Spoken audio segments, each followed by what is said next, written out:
प्यारे दोस्तों, ज्ञान गांव चैनल पर आप सभी का स्वागत है।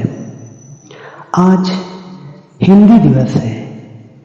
हिंदी दिवस के इस अवसर पर हम आपको हिंदी की सर्वश्रेष्ठ कहानी उसने कहा था, लेखक चंद्रधर शर्मा कुलेरी, वाचन प्रेम किशोर अवस्थी।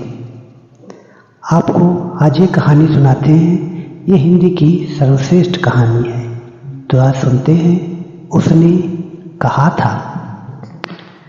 बड़े बड़े शहरों के इक्के गाड़ी वालों की जबान के कोड़ों से जिनकी पीठ छिल गई है और कान पक गए हैं, उनसे हमारी प्रार्थना है कि अमृतसर के बम्बू काट वालों की बोली का मरहम लगावें। जबकि बड़े शहरों की चौड़ी सड़कों पर घोड़े की पीठ को चाबुक से धुनते हुए इक्के वाले कभी घोड़े की नानी से अपना निकट यौन संबंध स्थिर करते हैं, कभी उसका गुप्त गोहे अंगों से डॉक्टर को ले जाने वाला परिचय दिखाते हैं, कभी राह चलते पैदलों की आंखों के न होने पर तरस खाते हैं, कभी उनके पैरों की अंगुलियों के पोरों की चीथ कर अपने ही को सताया हुआ बताते हैं।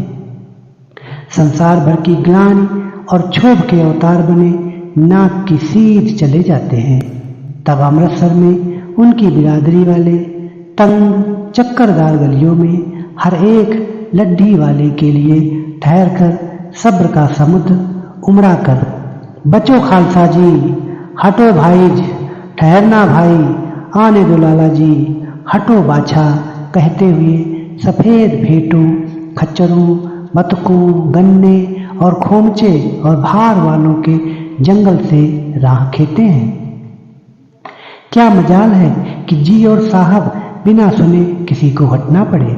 यह बात नहीं है कि उनकी जीभ चलती ही नहीं, चलती है, पर मीठी छुरी की तरह महीन मार करती हुई। यदि कोई बुढ़िया बार बार चितौनी देने पर ही लीक से नहीं हटती, तो उनकी वचनावली के ये नमूने हैं। हट जा जीणे जोगिए, हट जा कर्मा वालिए, हट जा पुत्ता प्यारिया, बच जा लंबी वालिए। समष्टि में इसका अर्थ है कि तू जीने योग्य है, तू भाग्यों वाली है, पुत्रों को प्यारी है, लंबी उम्र तेरे सामने है, तू क्यों मेरे पहियों के नीचे आना चाहती है, बच जा। ऐसे बम्बू काट वालों के बीच में होकर एक लड़का और एक लड़की चौक की दुकान पर आ मिले। उसके बालों और इसके ढीले सुथने से जान पड़ता था कि दोनों सिख हैं। वह अपनी मामा के केस धोने के लिए दही लेने आया था और यह रसोई के लिए बढ़िया। दुकानदार एक परदेसी से गुथ रहा था जो शेर भर गीले पापड़ों की गड्डी गिने बिना हटता न था। तेरा घर कहाँ है? मगरे में। और तेरा? माझे में। यहाँ कहाँ रहती है? अतर सिंह की बैठक में। वह मेरे मामा होते हैं। मैं भी मामा के यहाँ आया हूँ। उनका घर गुरु बाजार में है। इतने में दुकानदार निपटा और इनका सौदा देने लगा। सौदा लेकर दोनों साथ साथ चले। कुछ दूर जाकर लड़के ने मुस्कुरा कर पूछा, तेरी कुड़माई हो गई? इस पर लड़की कुछ आके चढ़ाकर धत कहकर दौड़ गई और लड़का मुंह देखता रह गया। दूसरे दिन सब्जी वाले के यहाँ या दूध वाले के यहाँ अकस्मात दोनों मिल जाते। महीना भर यही हाल रहा। 2-3 बार लड़के ने फिर पूछा, तेरी कुड़माई हो गई? और उत्तर में वही धत मिला। एक दिन जब फिर लड़के ने वैसी ही हंसी में चिढ़ाने के लिए पूछा, तो लड़की लड़के की संभावना के विरुद्ध बोली, हाँ हो गई। कब? कल। देखते नहीं या रेशम से कढ़ा हुआ सालू? लड़की भाग गई। लड़के ने घर की सीध ली। रास्ते में एक लड़के की मोरी में ढकेल दिया। एक छाबड़ी वाले की दिन भर की कमाई खोई। एक कुत्ते को पत्थर मारा और गोभी वाले ठेले में दूध उड़ेल दिया। सामने नहा कर आती हुई किसी वैष्णवी से टकराकर अंधे की उपाधि पाई, तब कहीं घर पहुंचा। होश में आओ, कयामत आई है और लपटन साहब की वर्दी पहनकर आई है। क्या लपटन साहब या तो मारे गए हैं या कैद हो गए हैं। उनकी वर्दी पहनकर कोई जर्मन आया है। सूबेदार ने इसका मुंह नहीं देखा, मैंने देखा है और बातें की हैं। सहरा साफ उर्दू बोलता है और किताबी उर्दू, और मुझे पीने को सिगरेट दिया है। तो अब मारे गए? धोखा है। सूबेदार कीचड़ में चक्कर काटते फिरेंगे और यहाँ खाई पर धावा होगा, उधर उन पर खुले में धावा होगा। उठो, एक काम करो, पलटन में पैरों के निशान देखते देखते दौड़ जाओ, अभी बहुत दूर ना गए होंगे। सूबेदार से कहो कि एकदम लौट आवें, खंदक की बात झूठ है, चले जाओ, खंदक के पीछे से ही निकल जाओ, पत्ता तक न खुड़के, देर मत करो। हुक्म तो यह है कि यही ऐसी तैसी हुक्म की मेरा हुक्म है। जमादार लहना सिंह जो इस वक्त यहाँ सबसे बड़ा अफसर है, उसका हुक्म है। मैं लपटन साहब की खबर लेता हूँ। पर यहाँ तो तुम 8 ही हो। 8 नहीं, 10 लाख। एक एक अकालिया सिख 1.25 लाख के बराबर होता है। चले जाओ। लौटकर खाई के मुहाने पर लहना सिंह दीवार से चिपक गया। उसने देखा कि लपटन साहब ने जेब से बेल के बराबर 3 गोले निकाले। तीनों को जगह जगह खंदक की दीवारों में घुसेड़ दिया और तीनों में एक तार सा बांध दिया। तार के आगे सूत की गुत्थी थी, जिसे सिगड़ी के पास रखा। बाहर की तरफ जाकर एक दिया सलाई जलाकर गुत्थी रखने बिजली की तरह दोनों हाथों से उल्टी संदूक को उठाकर लहना सिंह ने साहब की कोहनी पर तान कर दे मारा। धमाके के साथ साहब के हाथ से दिया सलाई गिर पड़ी। लहना सिंह ने एक कुंदा साहब की गर्दन पर मारा और साहब आंख मीन गाट कहते हुए जीत हो गए। लहना सिंह ने तीनों गोले बीनकर खंदक के बाहर फेंके और साहब को घसीटकर सिगड़ी के पास लिटाया। जेबों की तलाशी ली, 3-4 लिफाफे और एक डायरी निकालकर उन्हें अपनी जेब के हवाले किया। साहब की मूर्छा हटी। लहना सिंह हंसकर बोला, क्यों लपटन साहब, मिजाज कैसा है? आज मैंने बहुत बातें सीखी। यह सीखा कि सिख सिगरेट पीते हैं। यह सीखा कि जगाधरी के जिले में नीलगायें होती हैं और उनके 2 फुट 4 इंच के सींग होते हैं। यह सीखा कि मुसलमान खानसामा मूर्तियों पर जल चढ़ाते हैं और लपटन साहब खोते पर चढ़ते हैं। पर यह तो कहो कि ऐसी साफ उर्दू कहाँ से सीखा है? हमारे लपटन साहब तो बिना डैम के 5 लफ्ज भी नहीं बोला करते थे। लहना सिंह ने पतलून की जेबों की तलाशी नहीं ली थी। साहब ने मानो जाड़े से बचने के लिए दोनों हाथ जेबों में डाले। लहना सिंह कहता चल गया, चालाक तो बड़े हो, पर मांझे का लहना इतने बरस लपटन साहब के साथ रहा है, उसे चकमा देने के लिए 4 आंखें चाहिए। 3 महीने हुए एक तुर्की मौलवी मेरे गांव में आया था। औरतों को बच्चे होने का तावीज बांटता था और बच्चों को दवाई देता था। चौधरी के बड़ के नीचे मंजा बिछाकर हुक्का पीता रहता था और कहता था कि जर्मनी वाले बड़े पंडित हैं, वेद पढ़ पढ़कर उसमें से विमान चलाने की विद्या जान गए हैं। गौ को नहीं मारते, हिंदुस्तान में आ जाएंगे तो गो हत्या बंद कर देंगे। मंडी के बनियों को बहकाता था कि डाकखाने से रुपए निकाल लो, सरकार का राज जाने वाला है। डाक बाबू पोलूराम भी डर गया था। मैंने मुल्ला की दाढ़ी मोड़ दी थी और गांव से बाहर निकाल कर कहा था कि जो मेरे गांव में अब पैर रखा तो साहब की जेब से पिस्तौल चला और लहना की जांघ में गोली लगी। इधर लहना की हेनरी मार्टिन के 2 फायरों ने साहब की कपाल क्रिया कर दी। धड़ाका सुनकर सब दौड़ आए। बोधा चिल्लाया, क्या है? लहना सिंह, मैं उसे तो यह कहकर सुला दिया कि हड़का कुत्ता आया था, मार दिया और औरों से सब हाल कह दिया। बंदूकें लेकर सब तैयार हो गए। लहना ने साफा फाड़कर घाव के दोनों तरफ पट्टियां कसकर बांधी। घाव मांस में ही था। पट्टियों के कसने से लहू बंद हो गया। इतने में 70 जर्मन चिल्लाकर खाई में घुस पड़े। सिखों की बंदूकों की बाढ़ ने पहले धावे को रोका, दूसरे को रोका, पर यहाँ थे 8। लहना सिंह तक मार कर रहा था। वह खड़ा था और लेटे हुए थे, और वे 70 अपने मुर्दा भाइयों के शरीर पर चढ़कर जर्मन आगे घुसे आते थे। थोड़े मिनटों में वे अचानक आवाज आई, वाह गुरुजी की फतेह, वाह गुरुजी की खालसा, और धड़ाधड़ बंदूकों के फायर जर्मनों की पीठ पर पड़ने लगे। ऐन मौके पर जर्मन 2 चक्कों के पाटों के बीच में आ गए। पीछे से सूबेदार हजारा सिंह के जवान आग बरसाते थे और सामने से लहना सिंह के साथियों के संगीन चल रहे थे। पास आने पर पीछे वालों ने भी संगीन पिरोना शुरू कर दिया। एक किलकारी और, अकाल सिक्खा दी फौज आई, वाह गुरु जी दी फतेह, वाह गुरु जी दी खालसा, सत्य श्री अकाल। पुरुष और लड़ाई खत्म हो गई। 63 जर्मन या तो खेद रहे थे या करा रहे थे। सिखों में 15 के प्राण गए। सूबेदार के दाहिने कंधे में से गोली आर पार निकल गई। लहना सिंह की पसली में एक गोली लगी। उसने घाव को खंदक की गीली मिट्टी से पूर लिया और बाकी का साफा कसकर कमरबंद की तरह लपेट लिया। किसी को खबर नहीं हुई कि लहना के दूसरा घाव भारी घाव लगा है। लड़ाई के समय चांद निकल आया था, ऐसा चांद जिसके प्रकाश से संस्कृत कवियों का दिया हुआ छई नाम सार्थक होता है, और हवा ऐसी चल रही थी जैसे कि बाण भट्ट की भाषा में दंतवीणो पदेशाचार्य कहलाती।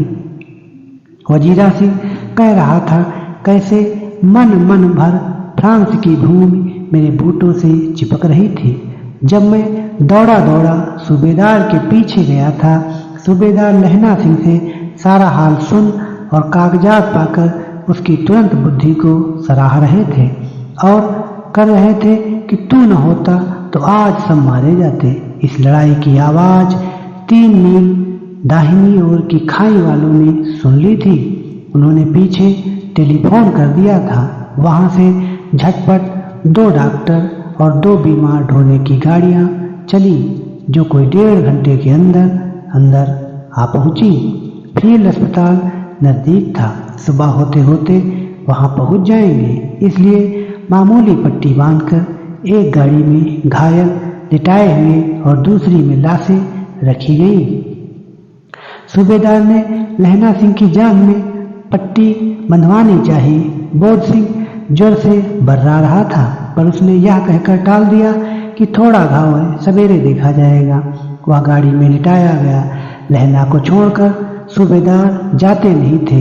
यह देख लहना ने कहा, तुम्हें बोधा की कसम है और सूबेदारनी जी की सौगंध है जो इस गाड़ी में न चले जाओ, और तुम मेरे लिए वहां पहुंचकर गाड़ी भेज देना, और जर्मन मुर्दों के लिए भी तो गाड़ियां आती होंगी।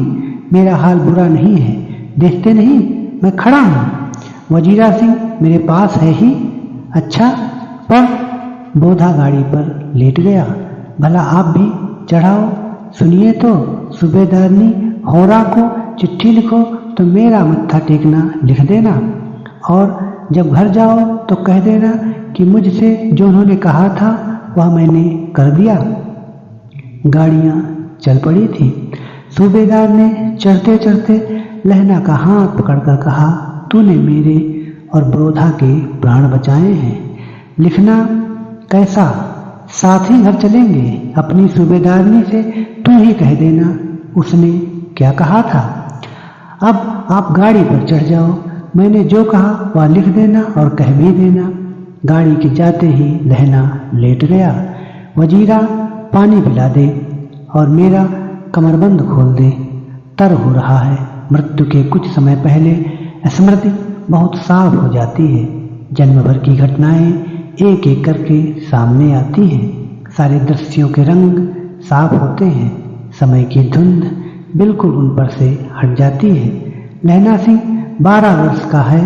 अमृतसर में मामा के यहाँ आया हुआ है। दही वाले के यहाँ, सब्जी वाले के यहाँ, हर कहीं उसे 8 साल की लड़की मिल जाती है। जब वह पूछता है कि तेरी कुड़माई हो गई, तब वह धक कहकर भाग जाती है। एक दिन उसने वैसे ही पूछा तो उसने कहा, हाँ कल हो गई, देखते नहीं यह रेशम के फूलों वाला सालू। यह सुनते ही लहना सिंह को दुख हुआ, क्रोध हुआ। क्यों हुआ? वजीरा सिंह पानी पिला दे। 25 वर्ष बीत गए। अब लहना सिंह नंबर 77 राइफल्स में जमादार हो गया है। उस 8 वर्ष की कन्या का ध्यान ही ना रहा। न मालूम वह कभी मिली थी या नहीं। 7 दिन की छुट्टी लेकर जमीन के मुकदमे की पैरवी करने वह घर गया। वहाँ रेजिमेंट के अफसर की चिट्ठी मिली, फौरन चले आओ। साथ ही सूबेदार हजारा सिंह की चिट्ठी मिली कि मैं और बोधा सिंह भी लाम पर जाते हैं। लौटते हुए हमारे घर होते आना, साथ चलेंगे। सूबेदार का घर रास्ते में पड़ता था और सूबेदार उसे बहुत चाहता था। लहना सिंह सूबेदार के यहाँ पहुँचा। जब चलने लगे तब सूबेदार बेड़े में निकल कर आया। बोला, लहना सिंह, सूबेदारनी तुमको जानती है, बुलाती है, जा मिला। लहना सिंह भीतर पहुंचा। सूबेदारनी मुझे जानती है? कब से? रेजिमेंट के क्वार्टरों में तो कभी सूबेदार के घर के लोग रहे नहीं। दरवाजे पर जाकर मत्था टेकना कहा। आशीष सुनी? लहना सिंह चुप। मुझे पहचाना नहीं? तेरी कुड़माई हो गई? धक, कल हो गई, देखते नहीं? रेशमी बूटों वाला सालू अमृतसर में। भावों की टकराहट से मूर्छा खुली, करवट बदली, पसली का घाव बह निकला। वजीरा सिंह पानी पिला। उसने कहा था, स्वप्न चल रहा है। सूबेदारनी कह रही है, मैंने तेरे को आते ही पहचान लिया। एक काम कहती हूँ, मेरे तो भाग फूट गए। सरकार ने बहादुरी का खिताब दिया है, लायलपुर में जमीन दी है।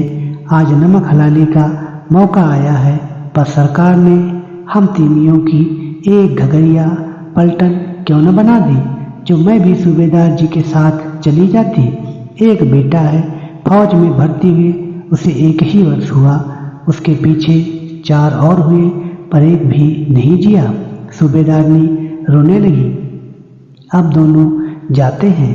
मेरे भाग, तुम्हें याद है एक दिन टांगे वाले का घोड़ा दही वाले की दुकान के पास बिगड़ गया था। तुमने उस दिन मेरे प्राण बचाए थे। आप घोड़ों की लातों पर चले गए थे और मुझे उठाकर दुकान के तख्त के पास खड़ा कर दिया था। ऐसे ही इन दोनों का बचाना, यही मेरी इच्छा है। तुम्हारे आगे मैं आंचल पसारती हूँ। रोती रोती सूबेदारनी ओबरी में चली गई। लहना सिंह भी आंसू पोंछता हुआ बाहर आया। वजीरा सिंह पानी पिला, उसने कहा था। लहना का सिर अपनी गोद में रखे वजीरा सिंह बैठा है। जब मांगता है तब पानी पिला देता है। आध घंटे तक लहना फिर चुप रहा, फिर बोला, कौन?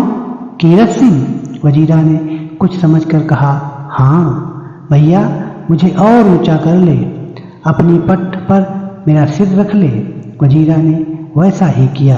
हाँ अब ठीक है, पानी पिला दे। बस अब के हाड़ में यह आम खूब फलेगा। चाचा भतीजा दोनों यहाँ बैठकर आम खाना। जितना बड़ा तेरा भतीजा है उतना ही बड़ा यह आम। जिस महीने उसका जन्म हुआ था उसी महीने मैंने इसे लगाया था। वजीरा सिंह के आंसू टप टप टपक रहे थे। कुछ दिन पीछे लोगों ने अखबारों में पढ़ा, फ्रांस और बेल्जियम 67वीं सूची, मैदान में घावों से मरा, नंबर 77 सिख राइफल्स, जमादार लहना सिंह। तो दोस्तों, ये थी हिंदी की सर्वश्रेष्ठ कहानी उसने कहा था। आपको कहानी कैसी लगी? आपकी प्रतिक्रिया का हमें इंतजार रहेगा। मिलेंगे एक नई कहानी के साथ अगले वीडियो में। तब तक के लिए बहुत बहुत धन्यवाद।